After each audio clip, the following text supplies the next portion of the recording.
بسم اللہ الرحمن الرحیم۔ اللہ کے رسول صلی اللہ علیہ وآلہ وسلم نے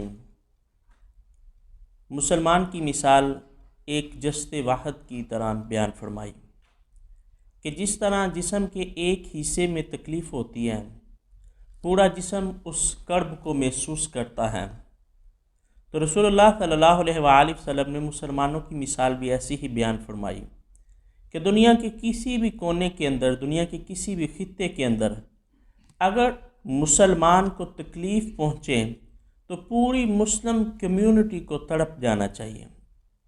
آج ہم دنیا کے اندر مسلم ممالک جو ہیں وہ 56 پلس ہیں، 56 سے زیادہ مسلم ممالک پائے جاتے ہیں، لیکن دنیا کے اندر کئی مسلم کمیونٹیز ایسی ہیں جن پر ظلم و ستم کی داستان رقم کی جا رہی ہیں، لیکن ہمارے اندر وہ طرف، ہمارے اندر وہ جذبہ پیدا ہی نہیں ہوتا۔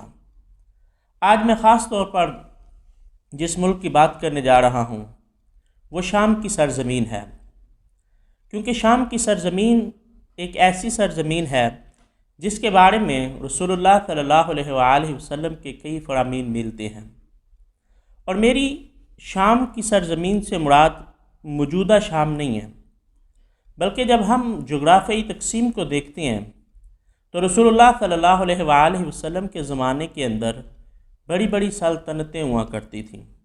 روم بہت بڑی طاقت تھا، فارس بہت بڑی طاقت تھے، اور ان کے انڈر بہت سے علاقے تھے۔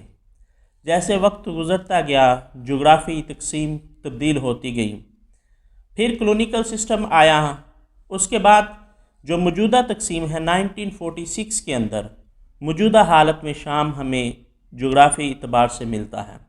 رسول اللہ صلی اللہ علیہ وآلہ وسلم کے زمانے کے اندر جو شام تھا اس میں لبنان، موجودہ شام اور فلسطین کے کچھ علاقے شامل تھے۔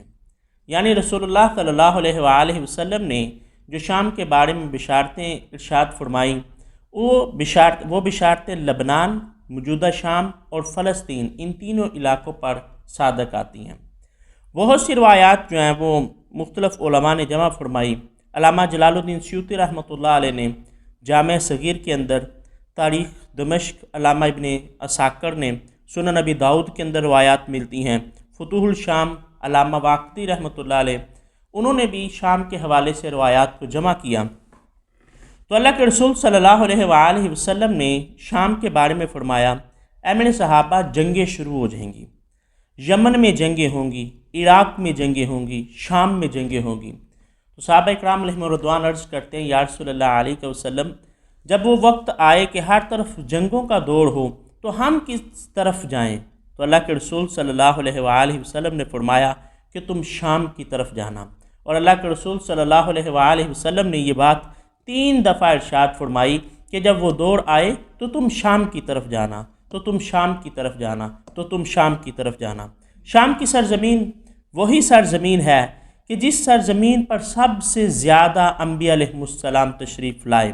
حضرت ابراہیم علیہ السلام کا مسکن بھی فلسطین، شام کا ہی حصہ ہے، اور اس سرزمین کو، فلسطین کو، انبیاء کی سرزمین بھی کہا جاتا ہے۔ رسول اللہ صلی اللہ علیہ وآلہ وسلم نے ایک دفعہ اللہ کی بارگاہ میں ہاتھ اٹھائے اور فرمایا، باری تعالیٰ ہمارے شام کے اندر برکت نازل فرما، باری تعالیٰ ہمارے یمن کے اندر برکت نازل فرما۔ تو ایک شخص کہنے لگا، یا رسول اللہ علیہ وسلم، آپ نجد کے لیے بھی دعا کریں۔ تو اللہ کے رسول صلی اللہ علیہ وآلہ وسلم نے پھر فرمایا، یا اللہ ہمارے شام کے اندر برکت نازل فرما، یا اللہ ہمارے یمن کے اندر برکت نازل فرما۔ وہ شخص کہتا ہے، یا رسول اللہ علیہ وسلم، آپ نجد کے لیے بھی دعا کریں۔ تو اللہ کے رسول صلی اللہ علیہ وآلہ وسلم نے پھر فرمایا، یا اللہ ہمارے شام کے اندر برکت نازل فرما، یا اللہ ہمارے یمن کے اندر برکت نازل فرمایا۔ تو گویا سرزمین شام ایک ایسی سرزمین ہے کہ جہاں پر اللہ کے رسول صلی اللہ علیہ وآلہ وسلم برکتوں کے نزول کی دعا کیا کرتے تھے، اور اللہ کے رسول صلی اللہ علیہ وآلہ وسلم نے ایک مرتبہ ایک صحابی رسول سے فرمایا کہ جب فتنوں کا دور شروع ہو جائے گا تو لوگ ادھر سے ادھر جائیں گے، ادھر سے ادھر جائیں گے، علاقوں کو چھوڑیں گے، ایک وطن سے دوسرے وطن میں جائیں گے، دوسرے وطن سے تیسرے وطن میں جائیں گے۔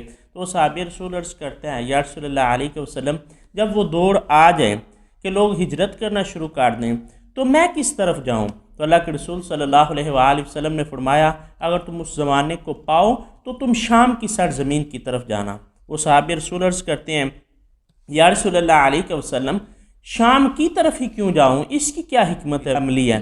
تو اللہ کے رسول صلی اللہ علیہ وآلہ وسلم نے فرمایا اللہ رب العزت نے بھلائی کے 10 حصے رکھے ہیں اور ان 10 میں سے 9 حصے اللہ تبارک و تعالیٰ نے شام میں رکھے ہیں، ایک حصہ باقی جگہوں پر ہے۔ پھر اللہ کے رسول صلی اللہ علیہ وآلہ وسلم نے فرمایا کہ اللہ رب العزت نے بدی کے بھی 10 حصے رکھے ہیں، شر کے بھی 10 حصے رکھے ہیں، ان میں سے 9 حصے باقی اطراف میں ہیں، صرف ایک حصہ ملک شام کے اندر ہے۔ یہی وجہ تھی کہ رسول اللہ صلی اللہ علیہ وآلہ وسلم جب اس دار فانی سے کوچ فرما گئے تو کئی صحابہ اکرام علیہم الرضوان نے شام کا رخ کیا۔ حضرت بلال حبشی رضی اللہ تعالیٰ عنہ کے بارے میں بھی ملتا ہے کہ آپ رضی اللہ تعالیٰ عنہ نے بھی آقا علیہ الصلوۃ والسلام کے پردہ فرمانے کے بعد ملک سرزمین شام کو اپنا مسکن بنایا۔ اور جو شام کا علاقہ ہے اس میں فیوچر مستقبل کے حوالے سے بھی پیشین گوئیاں ملتی ہیں کہ حضرت امام مہدی دجال کے خلاف لڑتے لڑتے دمشق کی جامع مسجد تک محدود ہو جائیں گے۔ وہاں پر پھر جب نماز کا وقت ہوگا تو حضرت عیسیٰ علیہ السلام کا نزول ہوگا، تو حضرت عیسیٰ علیہ السلام کا نزول بھی سرزمین شام دمشق کی جامع مسجد کے مینار سے ہوگا۔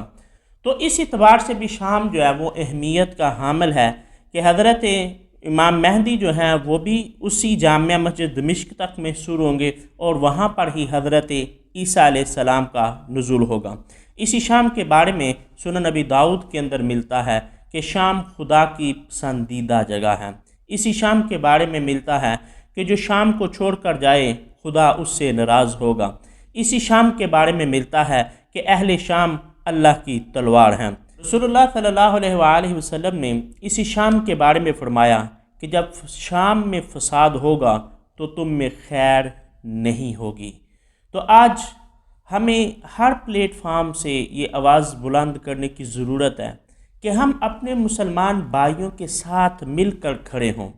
یہ بات اپنی جگہ کہ ہمارے نظریاتی اختلاف ان کے ساتھ کس لیول کے ہیں، کس حد تک ہیں، یہ بات تو ماننی پڑے گی کہ وہ بھی ایک مسلم کنٹری ہے، وہاں پر بھی مسلمان رچتے بستے ہیں۔ اس لیے رسول اللہ صلی اللہ علیہ وآلہ وسلم کے اس فرمان کے مطابق کہ مسلمان جسد واحد کی طرح ہیں، ہمیں نہ صرف شام بلکہ جہاں بھی مسلمانوں پر مصیبت آئے مل کر اس کا مقابلہ کرنا چاہیے۔ اللہ رب العزت کی بارگاہ میں دعا کرتے ہیں خالق کائنات عمل کی توفیق عطا فرمائے۔ وما علینا الا البلاغ المبین۔